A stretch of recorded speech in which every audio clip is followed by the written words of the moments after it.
Selamat pagi Bapak Ibu yang dikasihi oleh Tuhan Yesus Kristus dan yang kami kasihi. Salam sehat dan salam sejahtera buat kita semua.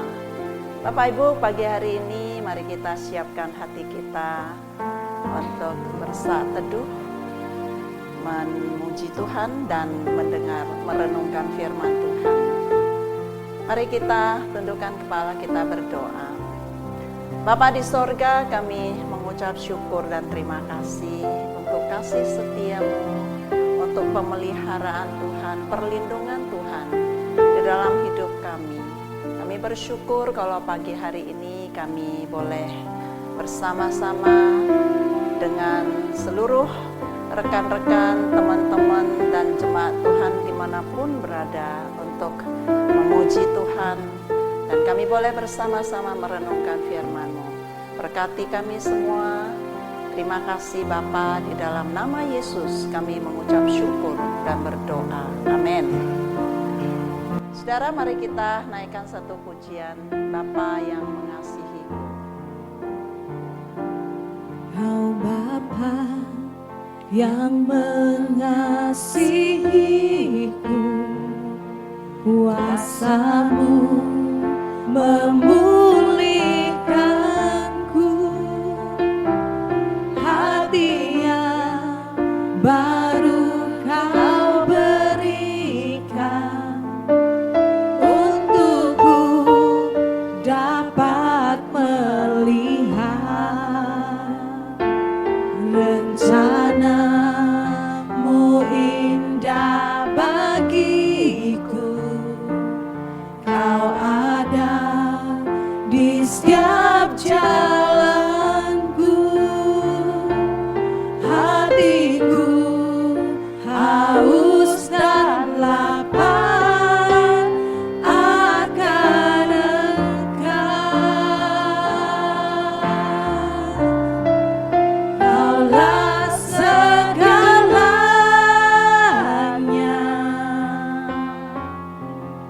di dalam hidupku, kerajaan-Mu, kebenaran-Mu, itu bagianku. Kaulah yang kupandang selama hidupku, mengasihi-Mu, memuliakan-Mu, Bapa dan Rajaku.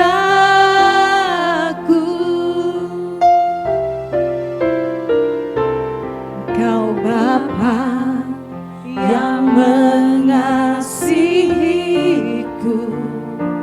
kuasa-Mu memulihkanku, hati yang baru Kau berikan, untukku dapat melihat rencana-Mu indah bagiku.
Rajaku.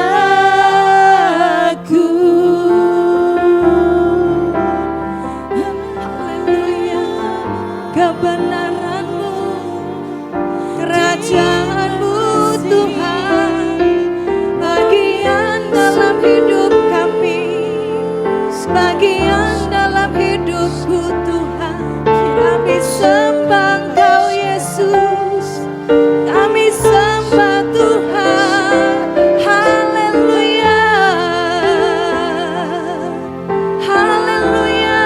Mari angkat suaramu, kita sembah Tuhan. Engkau Yesus, Engkau Bapa yang mengasihi kami, Engkau Raja kami Tuhan. Engkau berikan hati yang baru supaya kami melihat kebenaran-Mu. Oh, terima kasih Yesus, kami muliakan Engkau Tuhan. Haleluya, haleluya, kami sembah. Terpuji Engkau Yesus, nama-Mu yang ditinggikan, nama-Mu ya Tuhan. Kami bersyukur Tuhan, kami bersyukur. Engkau yang mengasihi, Engkau yang mengasihi kami. Terima kasih, terima kasih Tuhan, terima kasih. Biarlah kebenaran-Mu yang kami hidupi setiap hari Tuhan. Amin. Untuk kami bisa melewati hari-hari ke depan kami. Kami sangat percaya akan janji di dalam firman-Mu Tuhan. Amin. Sebab bagi kami rencana-Mu ya Tuhan tidak ada satupun yang gagal dalam hidup kami. Terima kasih buat kasih-Mu, buat kemurahan-Mu, buat anugerah-Mu pagi hari ini. Kami masih diizinkan Tuhan untuk dengar firman Tuhan, memuji, menyembah Tuhan. Kami bersyukur Tuhan. Kami siap mendengar firman-Mu yang menjadi rema dalam hidup kami Tuhan. Terpuji nama Tuhan, dahulu, sekarang, dan sampai selama-lamanya. Di dalam nama Yesus kami siap dengar firman Tuhan. Amin. Amin. Bapak Ibu yang dikasihi Tuhan, pagi hari ini kita mau merenungkan firman Tuhan di Filipi 3 ayat 17 sampai dengan pasal 4 ayat 1. Saudara, saya akan bacakan bagi saudara.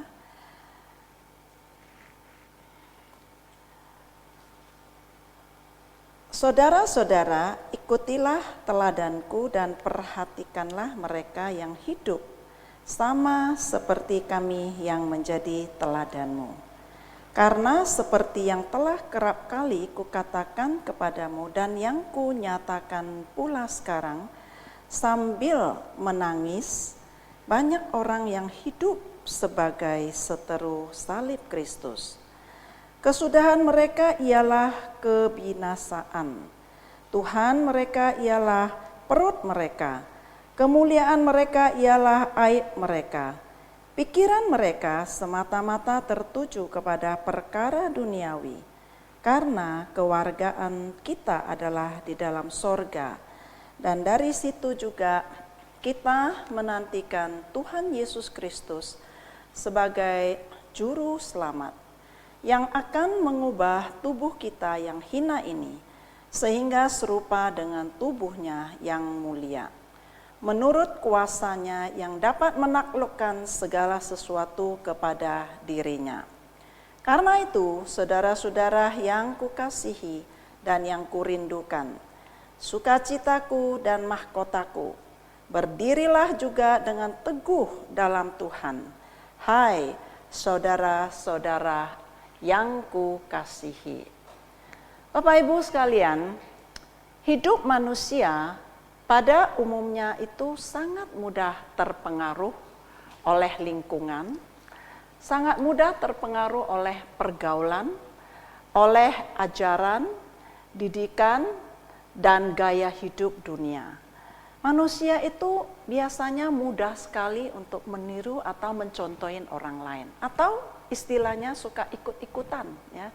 Jadi jika berada dan bertumbuh di lingkungan yang benar, jadilah orang benar.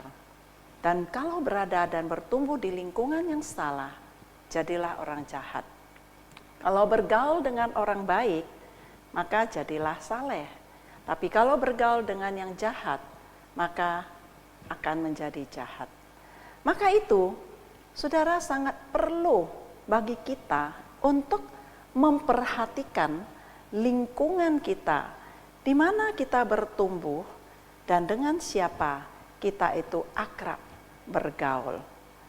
Contohnya, seorang anak jika papanya itu adalah seorang perokok berat ya, termasuk seluruh anggota keluarganya. Nah, anak ini bertumbuh dalam lingkungan keluarga perokok. Tentu pasti dia juga akan merokok, saudara. Dan tidak mungkin itu papanya itu bisa melarang anaknya untuk tidak merokok kalau papanya itu tidak menjadi teladan bagi anaknya. Saudara, Rasul Paulus itu berkata kepada jemaat di Filipi, ikutilah teladanku. Itu dikatakan di Filipi 3 ayat 17. Nah, artinya itu adalah lakukanlah apa yang kulakukan.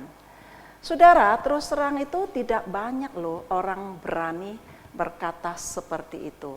Tetapi yang lebih sering itu adalah orang mengatakan lakukanlah apa yang aku katakan.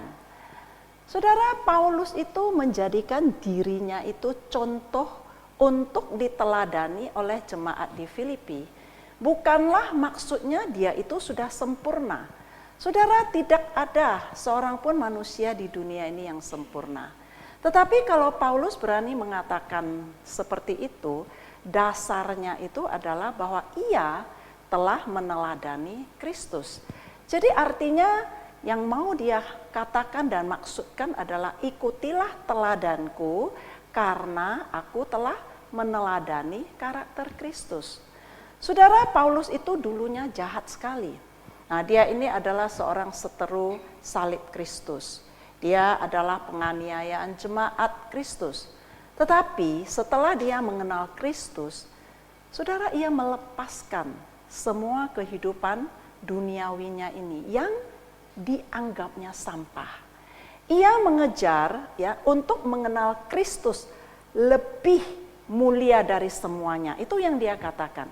Ia mengejar Kristus untuk menjadi serupa dengan Kristus. Saudara, jemaat di Filipi, di Makedonia, itu didirikan oleh Paulus. Dan banyak di antaranya itu adalah orang-orang non-Yahudi. Dan mereka itu ya mempunyai tempat yang khusus di hati Paulus ya. Karena apa? Karena mereka itu semua murah hati. Mereka itu selalu memberikan bantuan keuangan ya kepada Paulus untuk mendukung pelayanan Paulus dalam penginjilan tanpa diminta dalam beberapa kesempatan.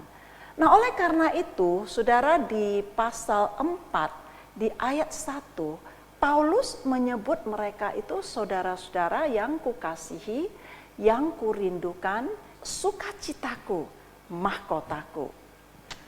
Saudara, dari penjara Paulus menulis surat kepada jemaat di Filipi itu dikatakan dengan hati sedih sambil menangis. Nah, itu dikatakan di ayat 18. Karena banyak orang ya, yaitu jemaat yang di Filipi itu hidup sebagai seteru Kristus, seteru salib Kristus.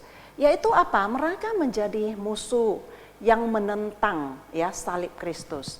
Nah, hati mereka itu telah berbalik ya dari Yesus Kristus.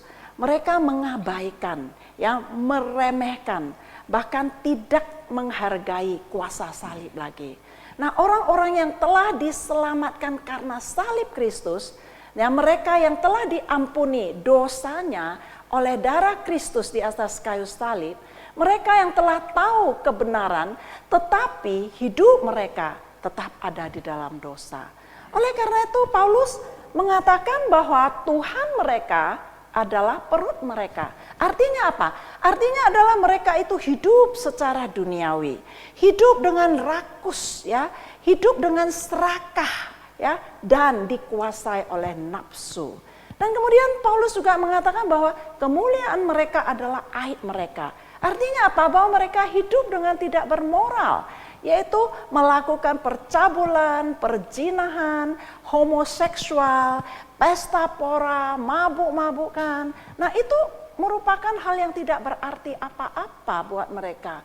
Dan itu mereka nikmati sebagai kenikmatan tubuh yang fana, yang tinggal di dunia yang jahat ini. Dan ya, menurut pengajaran yang mereka terima, ya, bahwa semua kejahatan-kejahatan ini dapat ditebus dengan kebaikan, dengan berbuat baik, dengan kebajikan. Dan pikiran-pikiran mereka, ya, semata-mata tertuju kepada perkara-perkara duniawi. Sehingga mereka menikmati kehidupan duniawi sebagai satu berkat bagi kehidupan mereka. Sehingga Paulus katakan akhir dari jalan hidup mereka itu nanti adalah kebinasaan, yaitu kematian kekal. Saudara, inilah sebabnya ketika Paulus menulis surat ini kepada jemaat di Filipi, dia menangis, saudara. Karena dia memikirkan akhir hidup daripada ini semua adalah kebinasaan kekal. Nah, saudara, mengapa ini bisa terjadi? Nah, semuanya ini karena akibat pengaruh, ya, orang-orang yang telah mengajarkan ajaran sesat yang masuk di Filipi itu, yang telah menggoyahkan iman dari jemaat di Filipi. Dan Paulus menyebut mereka itu adalah sebagai pekerja-pekerja jahat, disebut anjing-anjing, penyunat-penyunat palsu yang telah mempengaruhi jemaat untuk percaya kepada hal-hal lahiriah, percaya menikmati perkara-perkara kehidupan duniawi. Dan itu dikatakan di ayat sebelumnya, di pasal 3 ayat 2 sampai 4. Bahkan mereka itu menyelewengkan doktrin kemerdekaan orang percaya, ya, tentang kebebasan, ya, bagi orang-orang percaya dan anugerah keselamatan dari kuasa salib Kristus, yaitu pengorbanan Yesus Kristus di atas kayu salib. Nah, saudara, menghadapi serangan seperti ini, teladan apa yang Paulus ingatkan kepada Filipi, ya, jemaat di Filipi, dan juga kepada kita semua untuk kita meneladani Paulus? Nah, ada 3. Yang pertama itu supaya, ya, menghadapi, ya, serangan-serangan daripada pekerja-pekerja jahat itu, supaya mereka itu tetap berdiri dengan teguh dalam iman percaya mereka kepada Tuhan Yesus. Jangan goyah, ya, jangan dipengaruhi oleh ajaran apapun, bahkan oleh siapapun. Itu yang Paulus ingatkan, seperti dia memberikan contoh dirinya. Karena ketika dia menulis surat ini, saudara, dia ada di dalam penjara bukan karena dia berbuat salah, tetapi dia ada di penjara karena Injil. Jadi dia memberikan teladan bahwa apa yang dia alami, begitu banyak penderitaan, kesukaran sekalipun, dia tetap berpegang teguh kepada iman percaya kepada Tuhan Yesus Kristus. Yang kedua, Paulus memberikan teladan bahwa dalam situasi, ya, yang seperti begini banyak tantangan, itu harus berpegang teguh pada kewargaan sorga, ya. Jangan melepaskan keselamatan yang telah diberikan oleh Yesus Kristus, ya, atas pengorbanan Yesus Kristus di atas kayu salib. Setiap kita, saudara, mendapatkan hak sebagai kewargaan sorga, warga kerajaan sorga, sebagai anak-anak Allah. Dan Paulus mengatakan bahwa hak seperti ini jangan dilepaskan. Dan dia ingatkan bahwa orang-orang yang sudah diselamatkan, orang percaya, adalah memiliki kewargaan sorga. Dan yang ketiga, Paulus mengatakan dan mengingatkan, ya, harus setia menantikan kedatangan Tuhan Yesus Kristus sebagai juru selamat. Bapak Ibu sekalian, pada saat ini kita berada dalam kehidupan dunia yang sangat menentang iman percaya kita kepada Yesus Kristus. Kita semua sudah ada di kehidupan masa akhir zaman, saudara. Dan Alkitab sudah mengatakan di akhir zaman akan muncul sekali banyak pengejek-pengejek, ya. Kemudian banyak orang-orang yang hidup dikuasai oleh hawa nafsu, ada banyak kesukaran, ada banyak penderitaan, bahkan ada bencana-bencana alam di mana-mana. Alkitab sudah jelas mengatakan, saudara, ini adalah satu tantangan iman buat kita orang percaya. Bahkan masalah harta, masalah kedudukan, masalah bisnis, usaha yang mungkin mengalami kemacetan, kebangkrutan, atau apapun lah kendalanya. Mungkin masalah keluarga, saudara, mungkin masalah pelayanan. Saudara, sehingga hal-hal seperti ini sering membuat orang-orang saleh berubah menjadi salah, ya. Membuat orang-orang kudus menjadi kudis, saudara, ya. Nah, oleh karena itu, mari saudara, di akhir zaman ini peliharalah iman kita dengan teguh, saudara. Sebab ingat bahwa kita telah diselamatkan oleh pengorbanan Yesus Kristus di atas kayu salib. Kita adalah anak-anak Allah, saudara. Dan kita adalah kekasih Allah. Bukan hanya kekasih Rasul Paulus, tetapi kekasih Allah. Kita adalah warga kerajaan sorga. Nah, supaya apa? Hidup kita ini benar-benar meneladani Kristus seperti Paulus. Sehingga kita dapat berkata kepada dunia ini dan orang-orang di sekitar kita, ikutilah teladanku. Saudara, Tuhan Yesus memberkati kita semua. Mari saudara, kita naikkan satu pujian lagi, bagaikan bejana, biar kita siap dibentuk oleh Tuhan.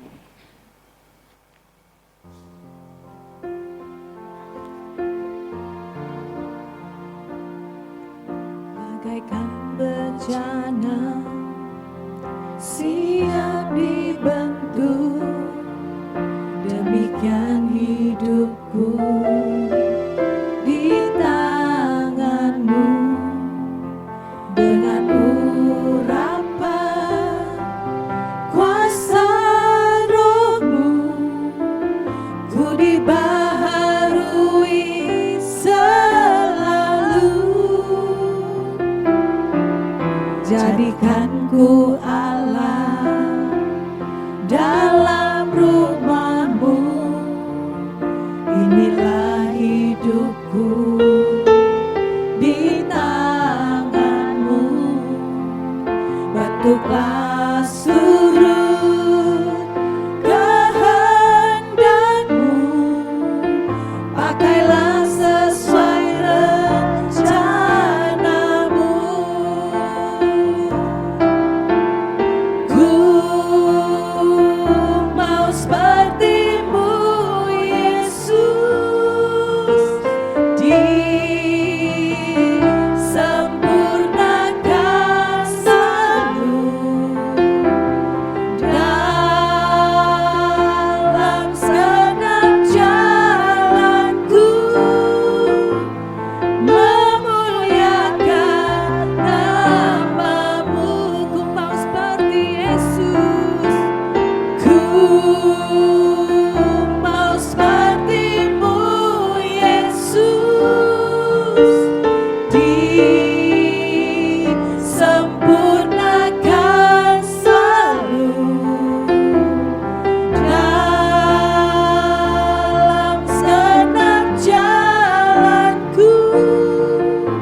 Bapa di sorga, terima kasih buat renungan firman-Mu bagi setiap kami pada pagi hari ini.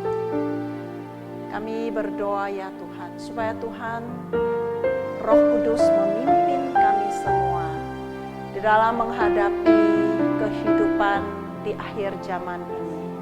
Tuhan, ada begitu banyak pencobaan, ada begitu banyak tantangan-tantangan yang ingin merebut setiap anak-anak Tuhan dari Engkau, yang ingin memisahkan setiap anak-anak Tuhan dari kasih-Mu.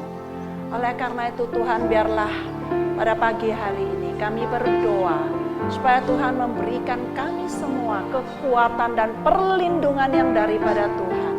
Memberikan kekuatan dan perlindungan bagi seluruh jemaat-Mu Tuhan dimanapun berada. Tuhan, supaya tidak ada satupun Tuhan yang terpisah dari Engkau. Bahkan di dalam menghadapi kehidupan yang penuh dengan tantangan ini, supaya kuasa Tuhan semakin luar biasa tercurah dalam kehidupan kami semua.